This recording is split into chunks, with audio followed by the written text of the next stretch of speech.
He had watched empires crumble, civilizations rise and fall like tides against stone, and in all those centuries he had never once thought he might be wrong about the nature of power until he saw Felicity Olsen stop in the rain to feed a dog that would give her nothing in return. Zarathos Grimwald stood beneath the stone archway of an old cathedral, one of the few structures in this modern city that remembered when his kind had walked openly among mortals.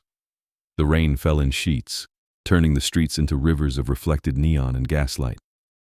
He had come to observe the changing of the city, to see what new weakness humanity had invented for itself in the decades since he'd last bothered to look.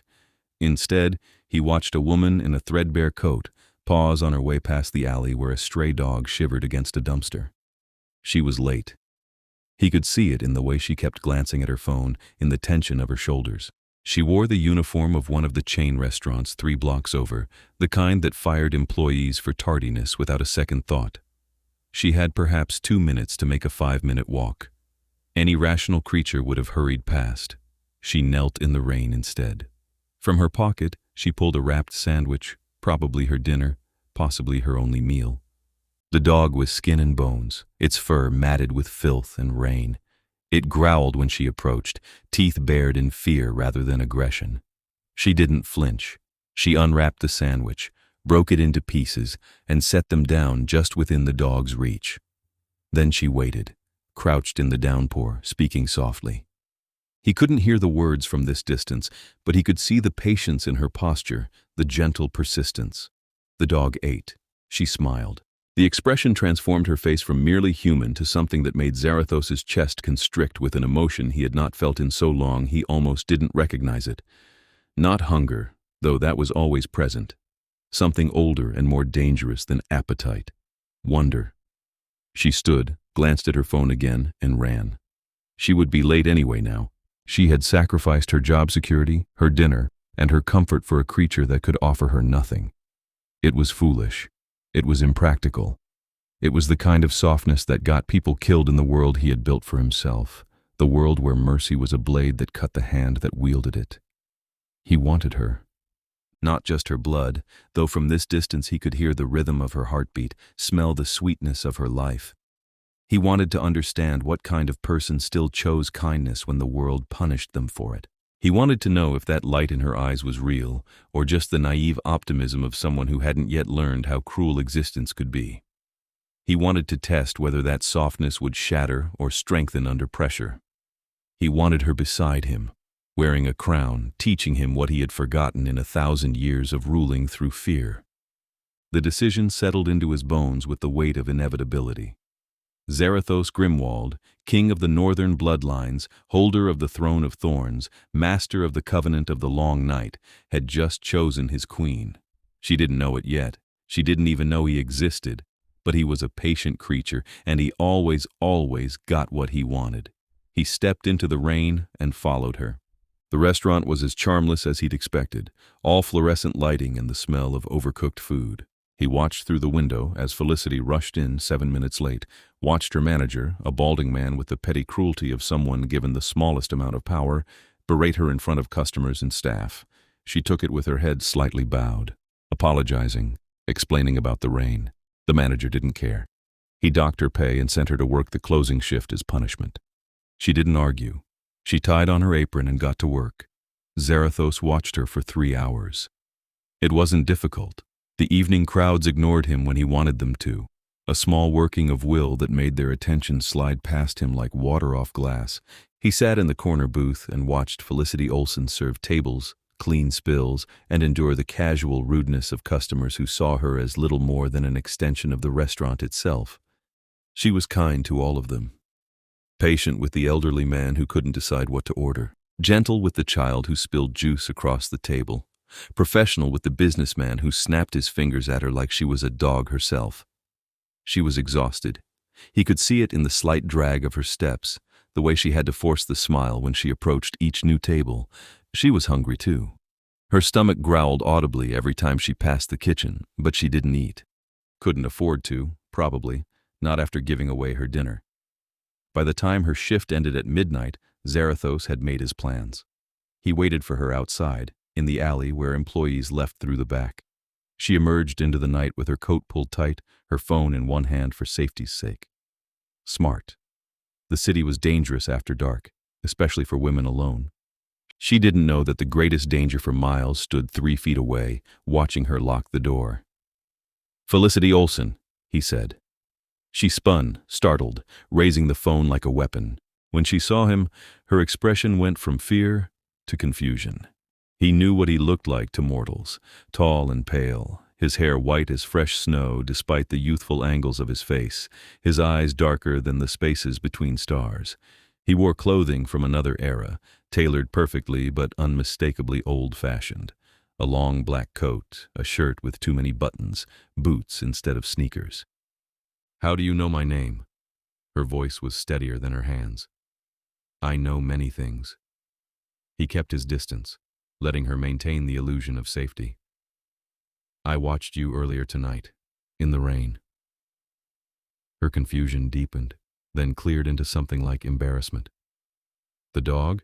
You saw that?" "I did. I was going to be late anyway," she said, defensive now. "The rain was too heavy. I wasn't going to make it, so I thought, what's another minute?" And he looked so hungry. She stopped, narrowing her eyes. "Why were you watching me? Are you a cop or something?" "I am something," he agreed. "But not that. Tell me, Felicity, do you often sacrifice your own well-being for creatures who cannot repay you?" "That's not why I did it. I didn't want him to repay me, I just wanted him to eat." She took a small step back. "Look, I don't know what you want, but I've had a really long day and I just want to go home." "Where is home?" "None of your business." Another step back. "The apartment on 7th Street, 3rd floor, the one with the broken lock you keep meaning to get fixed." He watched her face pale. "You walk there every night because you can't afford the bus fare after your landlord raised the rent. It takes you 45 minutes, in weather like this, closer to an hour." "How?"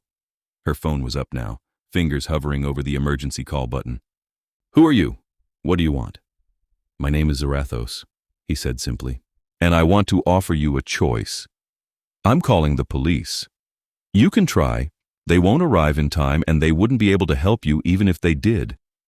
But I didn't come here to harm you, Felicity. I came to offer you something better than walking an hour in the rain to an apartment with a broken lock and an empty refrigerator." She was frightened now, genuinely frightened, and he hated that he had caused it. But better fear than ignorance. Better she understood from the beginning that her world had just become much larger and much stranger. "I'm going to walk past you now," she said carefully. "And you're going to let me. And then I'm going to forget this conversation happened and you're going to leave me alone." "You could do that," he agreed. "Or you could let me show you what I am and what I'm offering and make an informed decision. 5 minutes, Felicity. Give me 5 minutes of your time, and if you still want to walk away after, I won't stop you." "Why should I trust you?" "Because if I meant you harm, we wouldn't be having this conversation." He held up his hands, showing them empty. 5 minutes. After the kindness you showed tonight, surely you can spare that." She stared at him for a long moment, weighing options, calculating risks. He watched her come to the conclusion he'd known she would reach. Better to humor the dangerous stranger in a controlled way than to run and have him chase. It was the practical choice, the survival choice. Smart. 5 minutes, she said. "Right here, where people can see if they walk by." Agreed. He leaned against the wall, deliberately casual. "Have you ever wondered if there was more to the world than what you can see? If the old stories had some truth to them?" "Like what, Santa Claus?" "Like vampires." She blinked. Then she laughed, short and sharp. "Okay, I'm done. This is your crazy and I'm leaving." He moved. Not far, just enough. One moment he stood against the wall. The next he stood in front of her, blocking her path. And he hadn't walked the distance between. He'd simply been in one place and then another, faster than her eyes could track. She gasped and stumbled backward, and he stayed perfectly still, letting her process. "Your pulse just jumped to 130, he said quietly. "Your pupils are dilated. Your body knows what you're looking at, even if your mind hasn't caught up yet. I'm giving you the truth, Felicity, because you deserve honesty. I am very old, very dangerous, and very interested in you. This isn't real. You're not vampires, aren't? He smiled and let her see his teeth. The fangs descended smoothly, sharp and undeniable. We are. We've always been. Hiding in plain sight, moving through your world like we own it. Because in many ways we do. She should have run. Every instinct she possessed should have been screaming at her to flee. Instead, she stared at him with wide eyes that held fear, yes, but also that same wonder he'd seen when she'd watched the dog eat. That same openness to impossibility. Why me? She whispered. What do you want with me? I watched you give away your dinner to feed a stray dog in the rain. I watched you sacrifice your punctuality, risk your job, and soak yourself to the bone for a creature that couldn't thank you. Do you know how long it's been since I saw someone choose compassion when it cost them something real? His voice was softer now, almost gentle. 1,000 years, Felicity. 1,000 years I've ruled my kind through strength and fear and the understanding that mercy is weakness. And then I saw you, and I thought perhaps I've been wrong. You're insane. This is insane. Yes, he agreed, but it's also true, and I'm offering you a choice. Come with me. Not permanently, not tonight. Just come and see what I can offer. A warm place, a meal, answers to questions you're about to start asking, and if you don't like what you see, I'll bring you home myself and you'll never see me again. And if I say no right now, then I keep my word. You walk away and I don't follow. She was shaking from cold and shock and adrenaline. Her hair hung in wet tangles around her face. Her stomach growled again, audible in the quiet alley. She looked at him, really looked, and he let her see the truth of him, the predator and the prince, the danger and the desperate strange hope he'd felt when he'd watched her kneel in the rain. One meal, she said finally, and answers, and then you bring me home. Agreed. He stepped aside and offered his hand. After a moment's hesitation, she took it. Her skin was warm, her fingers cold. He could feel her pulse against his palm, quick and frightened and alive. Hold on, he said. What? The world blurred. He moved and took her with him, faster than thought, faster than fear. The alley vanished. The rain vanished. The city itself seemed to fold in on itself and reshape around them. When everything solidified again 3 seconds later, they stood in front of a building that shouldn't exist. It looked like a mansion from the outside, all Gothic architecture and wrought iron, somehow tucked between 2 modern glass and steel towers in the financial district. Gargoyles leered from the corners. The windows were dark, but light flickered from within, the orange glow of real fire. Felicity pulled her hand free and spun in a circle, taking in the changed location, the impossible architecture. How did we were just how? Welcome to the Court of Thorns, Zarathos said. My home, and possibly, someday, yours. He opened the door. Inside was a different world entirely. The entry hall stretched up 3 stories, lined with portraits of figures in ancient clothing, their skin uniformly pale, their eyes dark. Candles burned in chandeliers that looked like they'd been forged before electricity was invented. The floor was polished black marble, reflecting the light in rippling patterns. And there were vampires. They moved through the space with inhuman grace, some in modern clothing, others in garb from different centuries. All of them turned to look when Zarathos entered with Felicity at his side. All of them stared. My lord, one of them said, stepping forward. He was tall, pale as death, with hair like silver moonlight. He wore a suit that looked expensive even to Felicity's uneducated eye. You bring a mortal to court? I do, Severin. Felicity, this is my second in command. Severin, this is Felicity Olsen. She's to be treated as a guest of the highest order. No one touches her. No one frightens her. Make sure everyone understands. Severin's eyes widened fractionally. My lord, surely you don't mean... I mean exactly what I said. See to it. There was a flicker of something in Severin's expression, surprise or concern or both, but he bowed low. As you command. The other vampires melted away, though Felicity could feel their eyes on her, could sense the weight of their attention like a physical thing. She moved closer to Zarathos without meaning to, instinct recognizing him as the safest thing in the room, despite the fact that he was the one who'd brought her here. He noticed. Of course he noticed. His hand came to rest lightly on the small of her back, a gesture of protection and possession both. Come, let's get you warm and fed. Questions can wait until you're not shivering. He guided her through the mansion, up a grand staircase and down a hall lined with more portraits.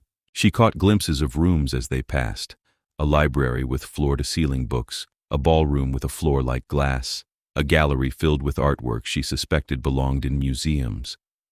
Everything was beautiful and old and wrong, like someone had preserved a castle in the middle of a modern city. He brought her to a sitting room with a fireplace that roared with heat. The furniture was antique but comfortable, deep chairs and a sofa upholstered in dark velvet. A table by the window held a spread of food that hadn't been there a moment ago. Fresh bread, cheese, fruit, roasted chicken, wine. Felicity's stomach clenched with hunger so intense it hurt. Eat, Zarathos said. Everything is safe. Nothing is poisoned or drugged or designed to trap you here. Just food. She wanted to refuse on principle. She wanted to demand answers first. But she was so hungry, and the food smelled so good, and her body made the decision before her mind could object. She sat and ate. He watched her from across the room, standing by the fire, not eating anything himself. She tried not to think about what he did eat, what all those vampires downstairs needed to survive. Instead, she focused on the first decent meal she'd had in weeks, letting the warmth of the fire and the food ease some of the cold shock from her bones. When she'd eaten enough to dull the worst of the hunger, she set down her fork and looked at him directly. Okay, I'm warm, I'm fed. Now tell me what's really going on. Why did you bring me here? I told you in the alley, I want to offer you something. What, immortality? You want to turn me into a vampire? Eventually, perhaps, if you wanted it. But that's not the offer I'm making tonight. Then what? He was quiet for a moment, and she had the sense he was choosing his words carefully, weighing them for truth. I am the king of the northern bloodlines, he said finally. I've held that title for nearly a millennium. I rule through strength and fear. My word is law. My enemies are destroyed. My people obey because they know the cost of defiance. For 1,000 years, I've believed that compassion is a luxury that costs more than any immortal can afford, that mercy makes you vulnerable, that kindness gets you killed. He turned to look at her fully, and his eyes were old, so much older than his face. And then I watched you give away your dinner to a dog you'd never seen before and would never see again, and I realized I might have been wrong about everything. Felicity shook her head slowly. You're basing this on one moment. You don't know anything about me. Maybe I'm just an idiot who makes bad choices. Are you? I'm here, aren't I? That surprised a smile from him, small but genuine. You are, and you're afraid, but not paralyzed.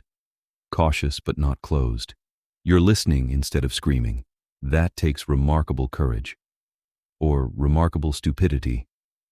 I don't believe you're stupid. Naive, perhaps. Too trusting, but not stupid. He moved closer, not crowding her but closing the distance. I want you to stay, not as a prisoner, as a guest. I want to show you my world.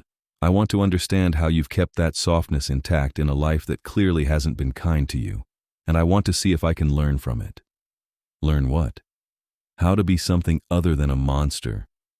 The honesty of it hit her like a blow. She'd expected arrogance, maybe cruelty, certainly manipulation. She hadn't expected vulnerability, however carefully controlled. What if you can't? She asked quietly. What if you've been this way too long to change? Then at least I'll know I tried. He sat across from her, careful to maintain distance. You'd be safe here, safer than you are in that apartment. Better fed, better paid if money is what you need. All I'd ask in return is your time and your honesty. And what happens when you get bored of your little experiment? When you realize I'm just a person, nothing special, and whatever you thought you saw tonight was just a fluke? Then I ensure you land safely wherever you choose to go next, with enough resources to start fresh. I'm offering you a chance, Felicity, not a cage. She wanted to believe him. That was the dangerous part. Something in his face, in the way he held himself, made her want to trust that he meant what he said. But she'd learned the hard way that wanting to believe someone didn't make them trustworthy. "I need time to think," she said. "Take all the time you need. The night is young yet." She stood and walked to the window. Outside, the city spread out in a carpet of lights. From this height, she could see for miles. Somewhere out there was her apartment with its broken lock, her job that paid barely enough to survive, her life of constant exhaustion and fear that this month she wouldn't make rent. And here was warmth and food and a vampire king who said he wanted to learn compassion from her, as if she had anything to teach. It was insane, all of it. But what did she really have to lose? "1 week," she said, not turning around. "I'll stay 1 week. You give me a place to sleep, food to eat, and answers to my questions. I'll tell you whatever you want to know about why I do what I do. Though I'm warning you now, it's probably going to be disappointing. And at the end of the week, I decide if I want to stay longer or go home. Deal?" "Deal." She turned to find him standing, his hand extended. She crossed the room and shook it. His grip was cool and firm, and she felt the weight of the agreement settle between them like a contract signed in something more binding than ink. "I'll have Severin prepare rooms for you," Zarathos said. "You must be exhausted." "I am. But I have one more question first." "Ask." "The dog. Did you go back? Is he okay?" Zarathos's expression shifted into something she couldn't quite read. "I sent someone to check on him. He's been brought to a veterinarian and will be cared for. You have my word." Relief flooded through her, so intense she almost laughed. "Thank you. You're thanking me for cleaning up your compassion. I'm thanking you for not letting him suffer, even if you only did it because you knew I'd ask." "Perhaps that's the beginning of the lesson," he said quietly. A knock at the door interrupted them. Severin entered at Zarathos's command, bowing slightly. "The rooms are prepared, my lord. I can show the guest to her chambers whenever she's ready." "I'm ready," Felicity said. The exhaustion was catching up with her now, the adrenaline crash leaving her shaky and heavy-limbed. "Sleep well, Felicity Olsen," Zarathos said. "Tomorrow your education begins." She followed Severin out of the room, but she looked back once at the doorway. Zarathos stood by the fire, watching her go, and the expression on his face was complex and raw. Hunger, yes. But also something like hope. The rooms Severin brought her to were larger than her entire apartment. A bedroom with a bed that could fit 4 people, a private bathroom with a tub the size of a small pool, a sitting area with more books than she could read in a year. The clothes in the closet were her size. The toiletries in the bathroom were high-end brands she'd only seen in commercials. "If you need anything at all, pull that cord," Severin said, pointing to a velvet rope by the bed. "Someone will come immediately." "Thank you," Felicity said. Severin studied her with those unsettling dark eyes. "You're very calm for someone who just learned vampires are real and agreed to stay in a house full of them. I'm too tired to panic properly. Ask me again tomorrow." That earned a slight smile. "For what it's worth, I've served Lord Zarathos for 3 centuries. He doesn't lie and he keeps his word. If he promised you safety, you have it. No one here will touch you without severe consequences." "Why is he doing this? Really?" "Because in 1,000 years I've never seen him look at anyone the way he looked at you tonight." Severin bowed again. "Sleep well, Miss Olsen. Tomorrow will be interesting." He left her alone in the too large room with her too many questions. Felicity locked the door, checked the lock twice, then laughed at herself for bothering. If a vampire wanted through a locked door, it wouldn't stop them. She showered in water hot enough to steam, washing away the rain and the grease from the restaurant and the lingering scent of fear. She found pajamas in the dresser, soft and clean and perfectly fitted. She climbed into the bed and sank into the most comfortable mattress she'd ever touched. And despite everything, despite the impossibility and the danger and the sheer insanity of her situation, she fell asleep within minutes. She dreamed of white-haired kings and hungry dogs and the rain falling on stone. Felicity woke to sunlight streaming through windows she didn't remember having curtains. For a moment she was completely disoriented, caught between sleep and waking, wondering why her alarm wasn't going off. Then memory returned in a rush. The dog, the rain, the vampire king, the deal she'd made. She sat up too fast, heart pounding, and took in the room. Still there, still real. The clothes she'd worn last night were gone, replaced with a selection of outfits laid across a chair. Women's clothes, casual and comfortable, again in exactly her size. A note sat on top of the pile. "When you're ready, pull the cord. Someone will bring breakfast and show you around. Take your time." Z. The handwriting was elegant, old-fashioned, the kind you'd see in historical documents. Zarathos, the vampire king who'd decided she was going to teach him about compassion. "This is my life now," she said aloud to the empty room. "This is actually happening." The room didn't answer, but she felt slightly better for having said it. She dressed in jeans and a soft sweater, both of which fit perfectly and felt more expensive than anything she'd ever owned. She brushed her teeth with a toothbrush that had clearly never been used, dried her hair with a towel that was probably Egyptian cotton, and tried not to think too hard about how they'd known her sizes. When she was ready, she pulled the cord. The woman who appeared moments later wasn't human. Felicity could tell immediately, though she couldn't have said exactly how. Something about the too smooth skin, the slightly wrong grace of her movements. She was beautiful in that uncanny way, with dark skin, silver hair, and eyes like amber. "Good morning, Miss Olsen. My name is Isadora. Lord Zarathos asked me to attend to you during your stay." Her voice had a musical quality, an accent Felicity couldn't place. "I've brought breakfast, and I'm to give you a tour of the manor once you've eaten. Are you—" Felicity stopped, unsure how to phrase it politely. "A vampire?" "Yes, one of the younger ones, only 70 years turned. But I remember being human, if that's what you're wondering. Does it get less weird, the idea of it?" Isadora's smile was surprisingly warm. "Eventually, though I suspect your adjustment period will be more dramatic than most. Come, eat.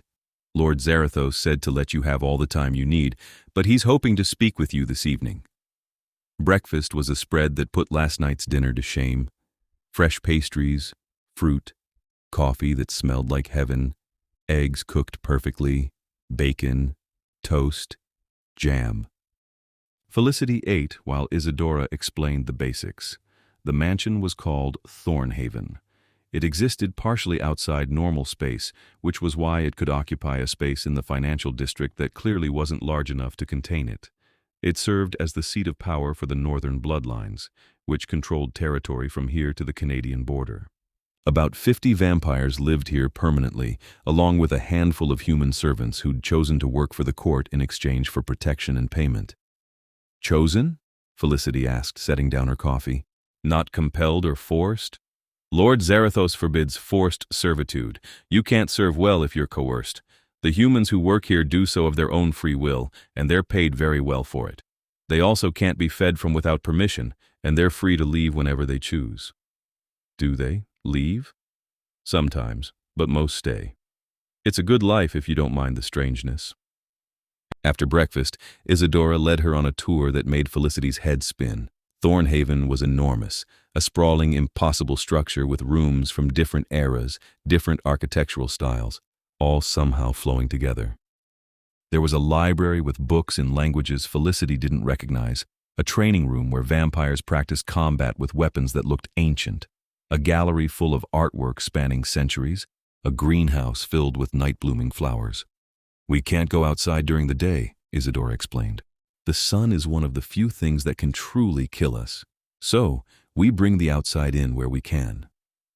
They passed vampires as they walked, all of whom stared at Felicity with undisguised curiosity. Some nodded politely. Others whispered to each other when they thought she couldn't hear. One, a tall man with scars across his pale face, actually hissed until Isadora turned and bared her fangs at him in return. "Ignore Constantine," Isadora said. "He's old and set in his ways. Doesn't like change. Does he think I'm going to hurt Zarathos somehow? He thinks you're a distraction, a mortal fascination that will pass. He'll change his mind once he realizes the king is serious." "Is he? Serious?"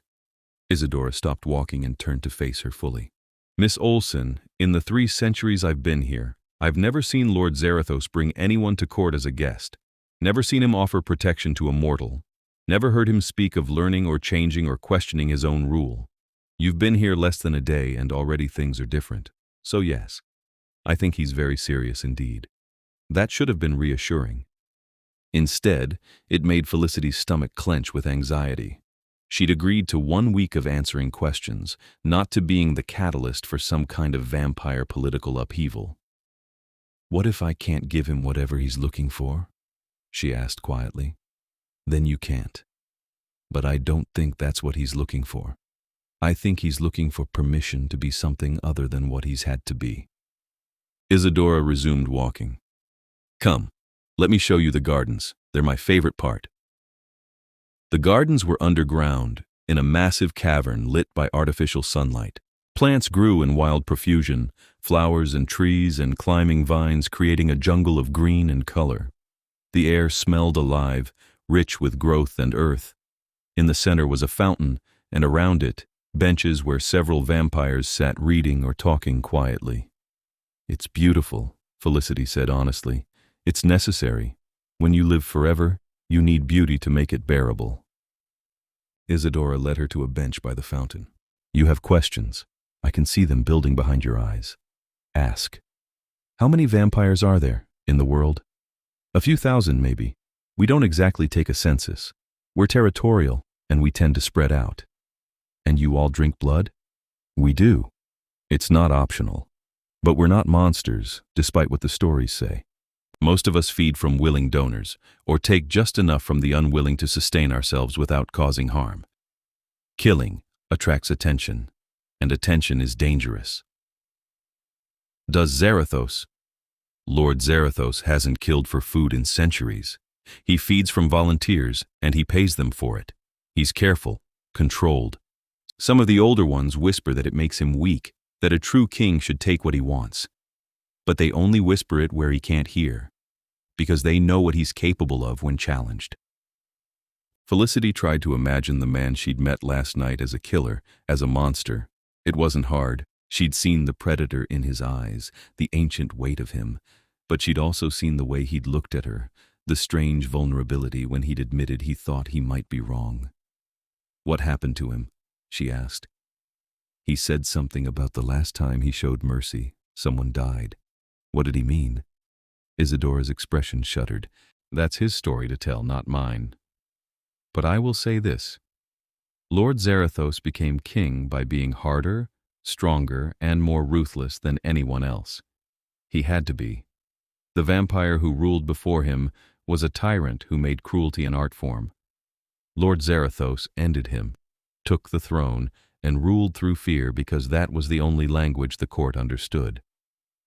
But fear is exhausting, for the one wielding it and the ones living under it. Maybe he's just tired. Maybe you gave him an excuse to try something different. Or maybe he's bored and I'm a novelty that'll wear off in a week. Maybe, but I don't think so." They sat in the gardens for a while longer, and Isadora answered more questions. About vampire politics, about the other bloodlines and how they interacted, about what it meant to be turned and whether it hurt. It did, apparently, quite a lot. By the time they made their way back to Felicity's rooms, the sun was setting, painting the sky outside her windows in shades of orange and red. "Lord Zarathos will come for you after dark," Isadora said. "He wants to show you something. Dress comfortably." "What kind of something?" "The kind you can't prepare for. But don't worry, you'll be safe. He'd destroy anyone who tried to harm you." That should have been comforting. Instead, it was terrifying in a completely different way.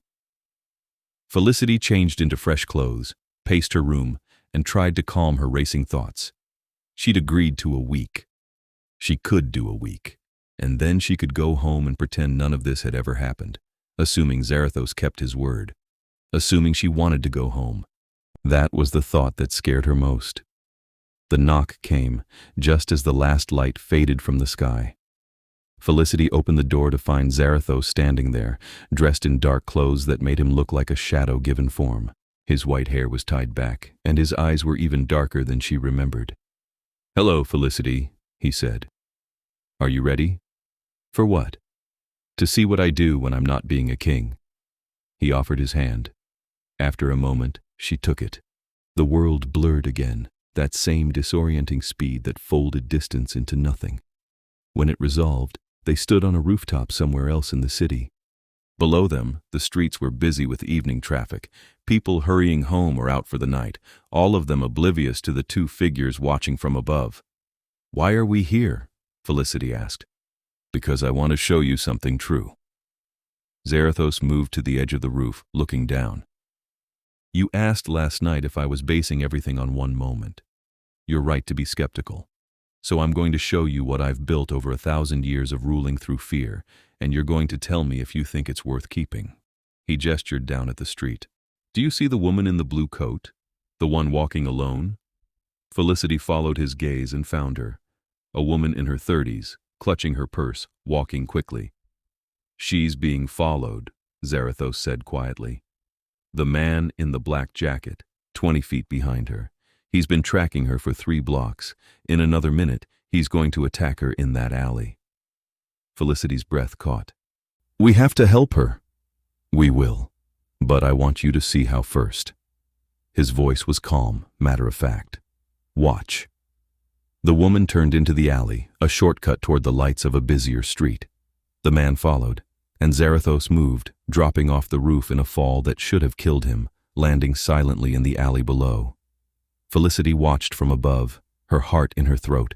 The man grabbed the woman. She screamed. And Zarathos was there, pulling the attacker away with one hand, throwing him against the wall hard enough that Felicity heard the impact from 4 stories up. "Run," Zarathos said to the woman, his voice carrying in the sudden silence. She ran, stumbling and terrified. Zarathos turned to the man who'd tried to hurt her. Felicity couldn't hear what he said, but she saw the way the man cowered, saw the terror in his posture. Then Zarathos did something, a gesture, and the man simply stood and walked away, mechanical and empty-eyed. A moment later, Zarathos was back on the roof beside her. "What did you do to him?" Felicity asked. "Compelled him to turn himself into the police and confess to everything he's done. He's wanted for 3 assaults. By morning, he'll be in custody." "You can do that? Control people?" "Some of us can, with weaker minds. It's not absolute, but it works on humans who aren't expecting it." "Why did you show me this?" "Because this is what I do, Felicity. Every night I walk the city and I stop the things that prey on the vulnerable. I've done it for decades. It's how I convince myself I'm more than just another monster. But I do it with fear and compulsion and violence. I stop predators by being a bigger predator." He turned to face her fully. "I watched you feed that dog, and I wondered what it would look like to help someone without frightening them first. What it would mean to rule without making everyone terrified of me. I've built a throne out of fear, and I don't know if I can build anything else, but I'd like to try." The honesty was brutal, and Felicity could see the cost of it in his face. "You said someone died, the last time you tried to be kind." His expression went distant, cold. "Her name was Mirena. She was human. I was young, only a century turned, and I thought I could protect her while still being gentle. I thought I could show mercy to my enemies and they'd respect it. Instead, they saw weakness. They took her to punish me for it. I found her 3 days later, drained and broken. I slaughtered everyone responsible, took the throne, and swore I'd never make the mistake of mercy again." "That wasn't mercy's fault," Felicity said quietly. "That was cruelty's fault. The people who hurt her. Perhaps. But mercy gave them the opening. And fear gave you 1,000 years alone." He flinched as if she'd struck him. "Yes, it did." They stood in silence for a moment, the city spreading out below them, full of light and life and hidden dangers. Felicity thought about the woman in the blue coat, who'd been saved by fear tonight. She thought about the stray dog, who'd been saved by compassion. She thought about Zarathos, caught between them, trying to figure out if there was a third option. "I don't have answers for you," she said finally. "I'm not wise or special. I fed that dog because I couldn't walk past something suffering when I could help. That's all. It's not complicated. But it cost you. Your dinner, your job security. So what? It was the right thing to do. How do you know?" "Because I know how it feels to be hungry and alone and scared. Because I've been the stray dog, and I remember when people walked past me like I didn't matter. So when I can help, I do. Not because I'm good, but because I know what it feels like when no one helps." Zarathos was very still, watching her with an intensity that made her want to look away. But she held his gaze, refusing to flinch. "You're right," he said quietly. "You're not wise or special. You're something much rarer. You're kind despite having every reason not to be. That's what I saw in the rain. That's what I'm hoping to learn. I don't know how to teach you that. Then just let me watch. Let me understand how you move through the world. That's all I'm asking. For a week. For as long as you'll stay." There was weight to the words, promise and threat both. Felicity thought about her apartment, her job, her life that felt like drowning slowly. She thought about this strange, impossible place, this ancient, beautiful monster who wanted to learn gentleness from her. "Show me more," she said. "If this is what you do, show me all of it.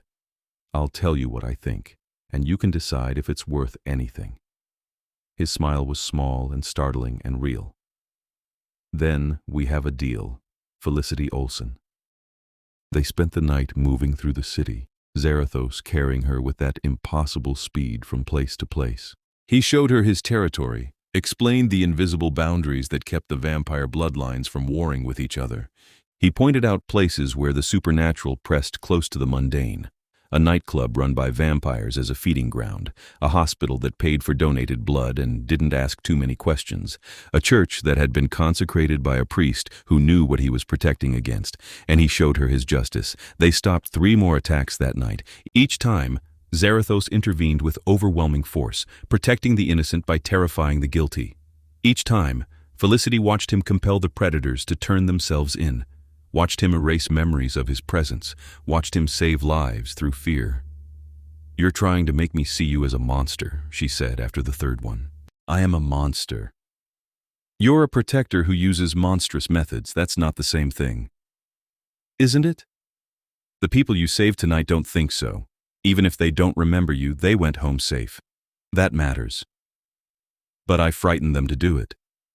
Because you don't know another way yet. That doesn't mean there isn't one." He was quiet for a long time after that. They sat on another rooftop, watching the sky lighten toward dawn. The city was quieter now, the streets mostly empty, the night people heading home and the day people not yet awake. "Do you ever wish you could see the sunrise?" Felicity asked. "Every day of my immortal life. What's stopping you?" "It would kill me. The sun burns vampires to ash within moments. That seems like an unfair weakness for creatures who are supposed to be apex predators. Vampires have always been things of the night. The sun belongs to the living. We gave up the light when we chose eternity. Did you choose it? Or was it chosen for you?" "I chose. I was dying of plague, and a vampire offered me forever. I took it without hesitation. Do you regret it?" He considered the question seriously.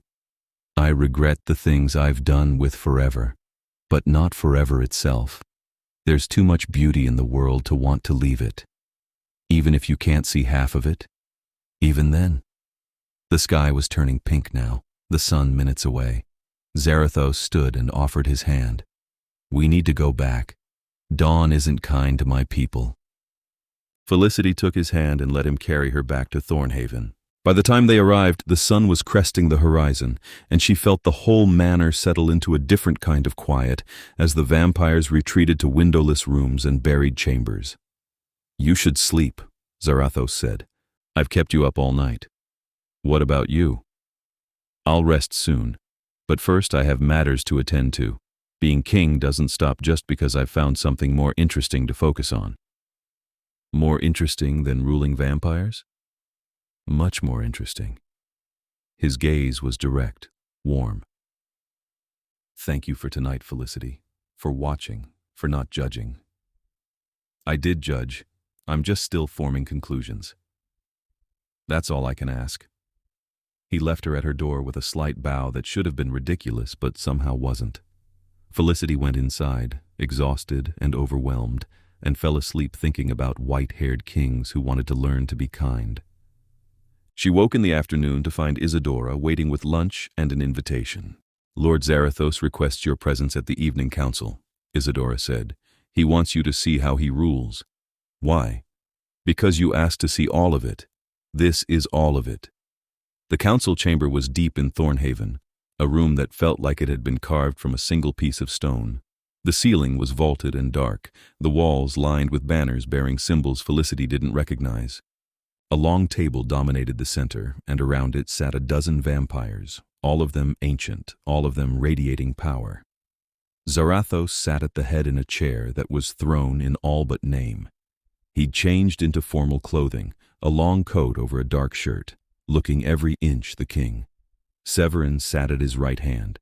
The scarred vampire, Constantine, sat at his left, glowering. Felicity was given a chair against the wall, apart from the table, but clearly present. Every eye turned to her when she entered, and she felt the weight of their attention like a physical force. "We may begin," Zarathos said, and the council turned their focus back to him. For the next 2 hours, Felicity watched vampire politics unfold. They discussed territory disputes, feeding protocols, problems with rogue vampires who weren't following the laws. One vampire, a woman with hair like spun gold, reported a clan to the west that was taking too many victims and risking exposure. "Send them a warning," Zarathos said. "One chance to correct their behavior. If they refuse, I'll deal with them personally." "You're too soft," Constantine growled. "In the old days, you'd have burned them out for this." "In the old days, I also started a war that lasted 50 years and killed hundreds of our kind. I prefer to avoid repeating my mistakes when possible." Another vampire, this one rail thin and nervous, brought up a request from the human servants for better living quarters and higher pay. "Granted," Zarathos said immediately. "They work for us willingly. We should ensure they're compensated fairly." "They're cattle," Constantine said. "Why do we care what they want?" "Because I said we do. Would you like to challenge my ruling on this, Constantine?" The scarred vampire subsided with poor grace. On and on it went, matters large and small, and through it all, Zarathos ruled with a combination of strength and surprising reasonableness. He listened to arguments. He made swift decisions. But there was always the threat underneath, the promise of what would happen if he was defied. Then came the matter Felicity realized he'd been waiting for. "There's one more item," Severin said carefully. "The bloodbound in the East Wing have petitioned again for their release." The room went very quiet. "Explain for our guest," Zarathos said, nodding toward Felicity. "She should understand what she's witnessing." Severin turned slightly. "Bloodbound are vampires or humans who've been magically bound to service. They can't leave, can't refuse orders, can't act against their master's will. It's an old practice, from when our kind had more medieval approaches to loyalty." "How many do we hold?" Felicity asked, her voice sounding too loud in the sudden silence. 43, Zarathos said. "Most of them were bound by the previous king. I've kept them in service because releasing them would be dangerous. They know our secrets, our weaknesses. Freeing them risks everything." "But they're slaves," Felicity said quietly. "Yes." The word hung in the air. Every vampire at the table was watching her now, waiting to see what she'd say, waiting to see what the king would do. "Can you release them safely?" she asked. "Is there a way to free them without risking exposure?" "There is. We could modify their memories, remove the dangerous knowledge while leaving their personalities intact, but it's never been done on this scale, and there's risk. If even one remembers too much and talks to the wrong people, then you'd have to deal with them the way you deal with every threat." Felicity stood, moving closer to the table. "But keeping them enslaved forever because it's safer for you is exactly the kind of thing you said you wanted to stop doing, isn't it?" Zarathos's expression was unreadable. "You're asking me to risk everything I've built on the hope that mercy won't bite me again. I'm asking you to do the right thing even though it's hard. Isn't that what you wanted to learn?" Constantine exploded. "This is madness. You'd risk us all because some mortal girl has sentimental ideas about slavery. She's been here 3 days, and you're letting her influence policy?" "I'm letting her remind me why I brought her here in the first place." Zarathos's voice was cold, absolute. "The bloodbound will be freed. We'll take every precaution, modify every memory that needs modification. If any of them prove to be a danger after release, I'll handle it personally, but I won't keep slaves just because it's convenient." "You're weak," Constantine spat. "Just like you were with Mirena. And this mortal will get you killed the same way." Zarathos was on his feet in an instant, moving too fast to track, his hand around Constantine's throat. "You will not speak her name. You will not compare my past mistakes to my current choices, and you will never threaten Felicity again. Am I clear?" Constantine gurgled something that might have been agreement. Zarathos released him and stepped back, his composure returning like a mask sliding into place. "The council is dismissed. Severin, begin the process of releasing the bloodbound. I want it done within the week, safely and completely. Everyone else, you have your orders."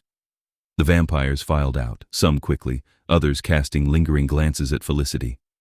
Constantine left last, rubbing his throat and glaring.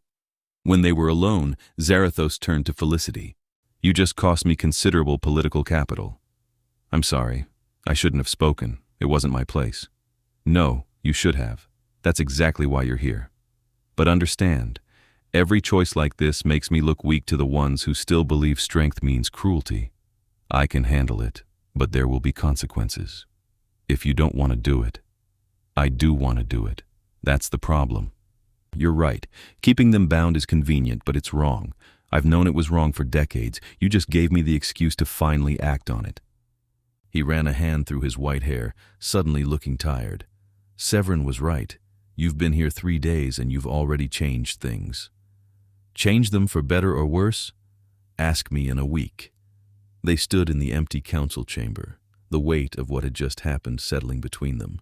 Felicity thought about the 43 people who would be free because she'd asked a question. She thought about Constantine's anger and the other vampire's uncertainty. "Are you sure about this?" she asked. "No. But I'm sure about wanting to try." He moved closer, not crowding, but closing the distance. "You make me want to be something I thought I'd killed centuries ago. Something better. I don't know if I can sustain it, but I want to try. What if I leave at the end of the week? What happens to all this then?" Then I remember that it was possible, at least briefly, and perhaps that's enough. That's a lot of pressure to put on one person. Too much? She thought about it honestly. "Yes, but I'm not leaving yet, so I guess I'll deal with it." His smile was small and genuine. "You're remarkable, Felicity Olsen." "I'm really not. I'm just too stubborn to know when to quit." "Then we have that in common." The next few days settled into a strange rhythm. Felicity spent her mornings and afternoons learning about vampire society from Isadora, who seemed genuinely pleased to have another woman to talk to. She learned about bloodlines and power structures, about the careful treaties that kept the vampire world from descending into chaos.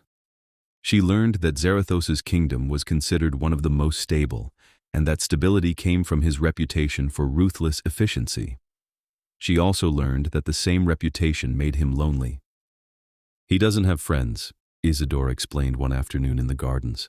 "He has subordinates, allies, enemies, but no one treats him like a person. They're all too afraid or too ambitious." "What about Severin?" "Severin is loyal to the bone, but even he keeps his distance. Lord Zarathos is the king. That means isolation." "That sounds awful." "It's necessary, or it was, but you're changing that." "I'm not trying to change anything. I'm just here." "That's exactly my point." Her evenings belonged to Zarathos. He took her out into the city every night, showing her his territory, his responsibilities. Sometimes they stopped crimes. Other times they just walked, and he told her stories about the city's history, pointing out buildings that had stood for centuries, explaining how the supernatural and the mundane wove together in ways humans never noticed. And always they talked. He asked her questions about her life, her choices, her understanding of compassion. She asked him about immortality, about power, about what it meant to rule beings who would live forever. The conversations ranged from philosophical to absurd, and Felicity found herself looking forward to them with an intensity that should have frightened her. Because somewhere between the first night and the fourth, she'd started falling for him. It was in the way he listened when she talked, like her words mattered more than anything else in the world. It was in the small smiles he gave her when she said something that surprised him. It was in the way he'd started catching himself before he used fear, asking her silently with his eyes if there was another way. It was in the way he looked at her when he thought she wasn't watching, like she was a miracle he didn't quite believe in. She was falling for a vampire king, and she had no idea what to do about it. The night before her week was up, Zarathos took her somewhere different. Not the city, but to the roof of Thornhaven itself. Up here, the stars were visible despite the city lights, and the wind was cold and clean. "Tomorrow you have to decide," he said without preamble. "Stay or go. I wanted tonight, to be honest." "Okay. If you stay, it won't be easy. My enemies will see you as a weakness to exploit. My people will question why I'm letting a mortal influence me. There will be danger, constantly. I can protect you, but I can't make you invulnerable." "I know. If you leave, I'll keep my word. I'll give you enough money to start over wherever you want. I'll make sure you're safe. You'll never see me again unless you choose to." "I know that too. What you don't know is what I'm offering if you stay." He turned to face her fully. "I'm not asking you to be my experiment anymore. I'm asking you to be my partner, my conscience, my queen, if you'll have the title. I'm asking you to stay with me, help me rebuild what I've broken, and let me spend my immortality trying to be worthy of the kindness you showed a stray dog in the rain." Felicity's breath caught. "That's not a small ask." "No, it isn't. It's enormous and unfair and possibly impossible. But I'm asking anyway. What would that even look like? I'm human. I'm mortal. I'm going to age and die in what's probably an eye blink to you. Unless you choose to turn, to become what I am. You'd do that? I'd offer it. The choice would be yours completely. Stay human for as long as you want. Turn when you're ready, if you're ever ready. I won't compel you, won't push you, but the offer stands for as long as you want it." She looked at him, really looked. He was terrifying and beautiful, ancient and strange, and somehow over the course of a week she'd seen past the monster to the person underneath, the person who saved lives every night, the person who was trying so hard to be better, the person who looked at her like she'd hung the stars. "I need to know something first," she said. "Why me? Really? You talk about the dog in the rain, but that can't be all of it. Why did that moment matter so much?" He was quiet for a long time, and when he spoke, his voice was soft. "Because I've spent 1,000 years believing that compassion makes you weak, that kindness gets you killed, that the only way to survive is to be harder than everything trying to hurt you. And in all that time, I've been strong and feared and absolutely alone. I've had lovers who wanted my power and allies who wanted my protection and enemies who wanted my throne. But no one who just wanted me. No one who looked at suffering and chose to help even when it cost them something." He stepped closer. "That dog couldn't repay you. It couldn't even thank you properly. You helped it because it needed help and you could give it. That kind of goodness terrifies me, Felicity, because if someone like you can exist, can survive, can be genuinely kind despite everything this world does to punish kindness, then maybe I've been wrong. Maybe mercy isn't weakness. Maybe the problem was never compassion, but how I practiced it. And if you're wrong, if compassion really does get people killed, then at least I'll have tried something different before I die. At least I'll have known what it's like to have someone beside me who makes me want to be better." Felicity felt tears prick her eyes. "You know I'm going to make mistakes. I don't know anything about ruling vampires or politics or any of this. I'm going to mess things up. I'm counting on it. I've spent too long surrounded by people who tell me what I want to hear. I need someone who'll tell me when I'm wrong. I'm going to get scared. There are going to be nights I'll want to run away from all of this. Then I'll let you run, and I'll be here when you come back. I'm going to fall in love with you if I haven't already, and then you're going to have all the power." His expression transformed wonder and hope and something fierce. "Felicity Olsen, you've had all the power since the moment you knelt in the rain. I've just been waiting for you to realize it." She kissed him. It was impulsive and probably stupid and absolutely the right thing to do. She closed the distance between them and pressed her lips to his, and for a moment he went completely still with surprise.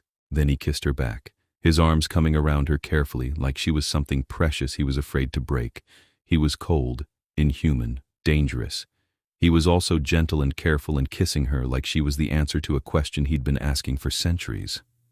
When they finally broke apart, she was breathless and he was smiling in a way she'd never seen before. "Is that a yes?" he asked. "That's a yes. I'll stay. I'll try this. I'll help you figure out how to rule with compassion instead of fear. But you have to promise me something. Anything. If it starts going wrong, if I'm making things worse instead of better, you'll tell me. You won't just keep going because you're too proud to admit this was a mistake. I promise. What else? That dog, the one I fed. I want to know he's okay. I want to make sure he stays okay." Zarathos laughed, the sound surprised and genuine. "The dog has been adopted by one of the human servants. He's being spoiled constantly. Would you like to see him?" "Really? Really?" He took her hand and they went down through Thornhaven, past the vampire guards who tried not to stare, past Severin, who smiled knowingly, down to the servants' quarters where a scruffy dog with clean fur and a new collar jumped up excitedly when he saw Felicity. She knelt and let him lick her face, laughing, crying a little. Zarathos watched with an expression of soft wonder. "His name is Storm now," the servant said, a middle-aged woman with kind eyes. "Because of the rain, when Miss Olsen found him. We heard the story." "Is it okay if I visit him sometimes?" Felicity asked. "He's your dog, miss. You saved him. We're just watching him for you." They stayed for a while, Felicity playing with Storm, Zarathos sitting beside her and occasionally reaching out to pet the dog awkwardly, like he wasn't quite sure how. Storm seemed to approve of both of them, distributing affection equally. "This is a good start," Felicity said. "Teaching a vampire king to pet a dog. I'm a fast learner. You'd better be. This whole compassionate ruler thing is going to take work. Then we should begin immediately." Over the next weeks, Felicity learned what it meant to be the almost queen of vampires. Zarathos was serious about making her his partner. He included her in council meetings, asked her opinion on matters of justice and policy. When she suggested something impossible, he found ways to make it work. When she pushed for changes that made the old guard uncomfortable, he backed her absolutely. The blood-bound were freed, their memories carefully modified, their futures secured with money and support. Not one of them betrayed the court. Several even asked to stay on as willing servants and were accepted. The servants' quarters were renovated, their pay doubled. The feeding protocols were adjusted to ensure volunteers were always available and never coerced. Zarathos began meeting regularly with representatives from the human servants to address grievances directly. And slowly, carefully, the court began to change. Not everyone liked it. Constantine remained openly hostile, and a faction of older vampires grumbled about weakness in the old ways. But Severin and Isadora supported the changes vocally, and gradually others joined them. Because the changes worked. The servants were more loyal, not less. The blood-bound who'd been freed spoke well of Zarathos's mercy, and their stories spread. Other bloodlines began to watch curiously, wondering if perhaps the Northern King had found something they'd been missing. Felicity and Zarathos fell deeper in love. It wasn't easy. They fought sometimes, usually about how far to push reforms or how much risk to take. She pushed him to be kinder. He pushed back when kindness crossed into recklessness, but they always talked through it, always found the balance together.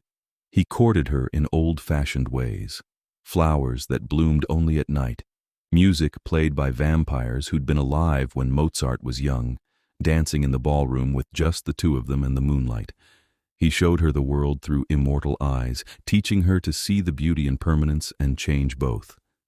She taught him to laugh. Really laugh, not the cold amusement of a king, but the genuine joy of someone who'd found something unexpected and wonderful.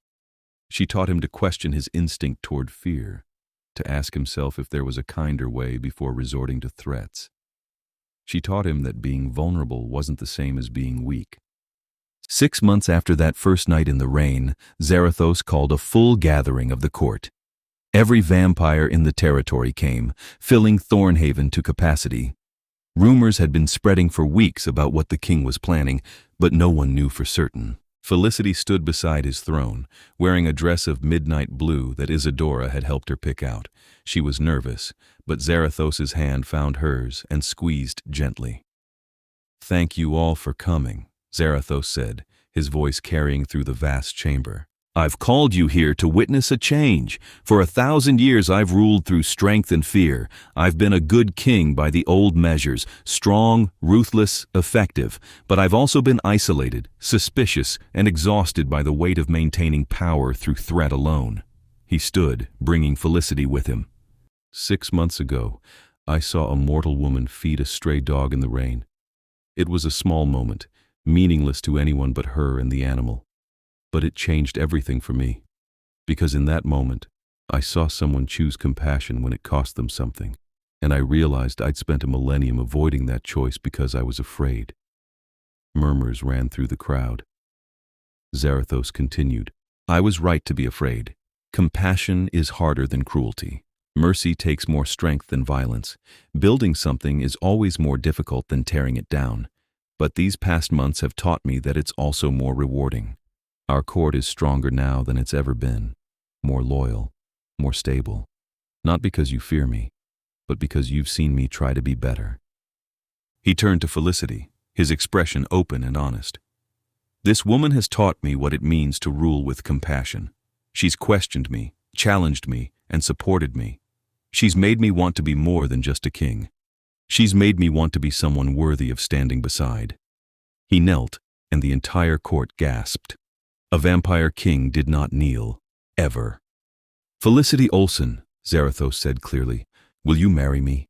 Will you be my queen in truth, my partner in all things, and my conscience when I falter? Will you help me build something better than fear?" Felicity's hands were shaking. Every eye in the room was on her. She could feel the weight of history, of tradition, of 1,000 years of vampire politics. "Yes," she said, "but only if you get up. You don't kneel to me. We stand together." He rose, smiling, and kissed her while the court erupted into applause. Not everyone joined in. She could see Constantine and his faction standing silent and grim, but most did. The sound was deafening. "There's one more thing," Zarathos said when the noise died down. "Felicity is mortal. I've offered her the choice to turn, but that decision is hers and hers alone. She may remain human for years or decades.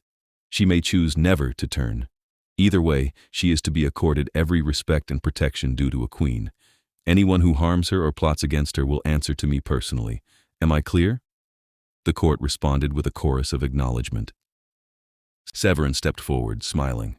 "My lord, if I may be the first to congratulate you both, the northern bloodline is fortunate indeed." Others came forward after that, offering congratulations, some genuine, some political. Felicity shook hands and accepted well wishes and tried not to be overwhelmed by the impossible thing that was happening. She was going to marry a vampire king. She was going to be a queen. It was insane. It was wonderful. It was absolutely terrifying. Later, after the court had dispersed and they were alone in his chambers, Zarathos pulled her close. "Are you sure about this?" he asked quietly. "There's still time to change your mind. I can give you a life without all this pressure. I'm sure. I'm terrified. And I have no idea what I'm doing, but I'm sure. You'll make an extraordinary queen. I'm going to make mistakes.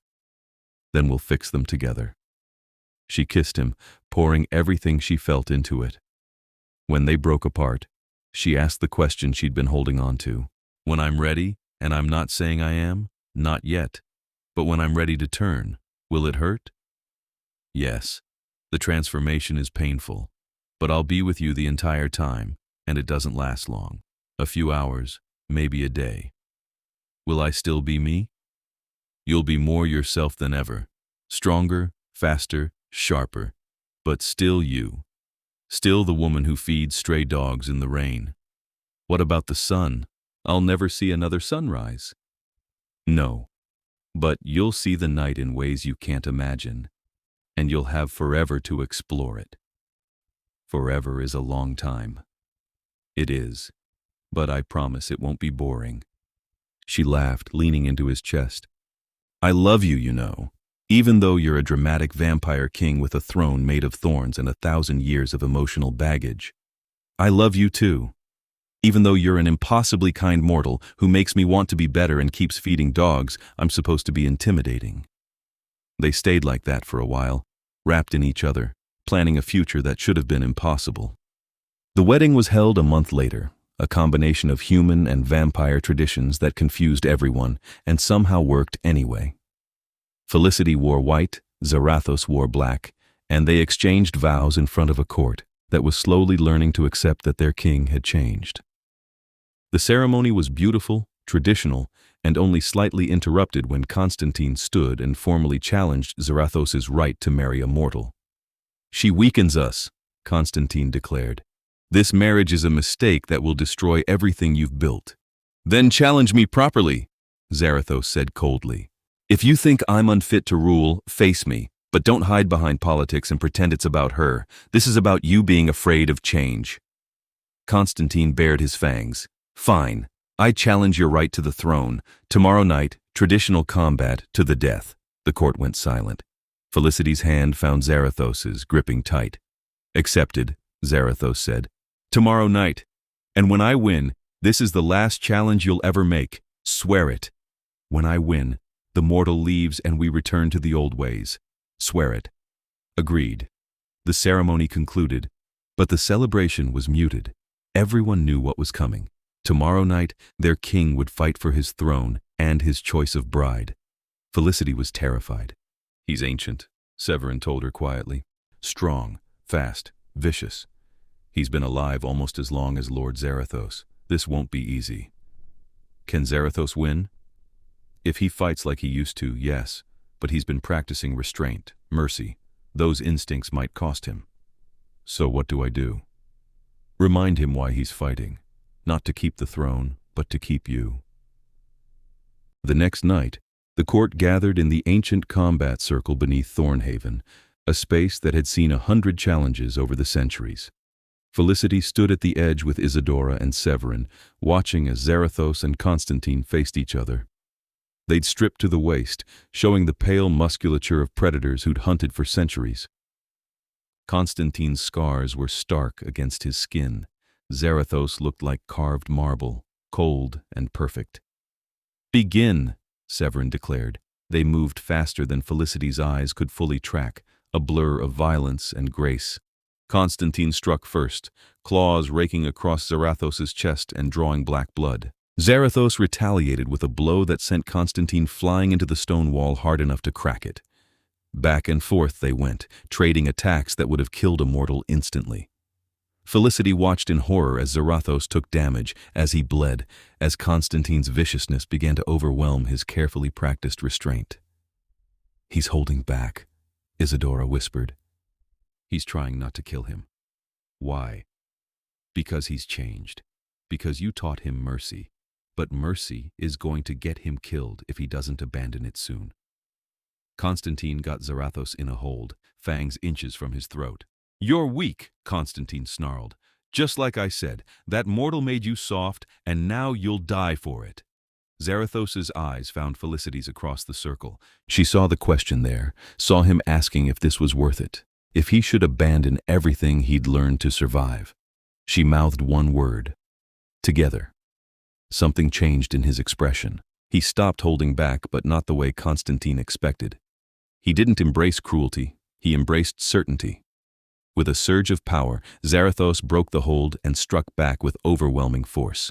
Not wildly, not viciously, but with absolute precision. He'd spent 1,000 years mastering violence. He didn't need cruelty to be effective.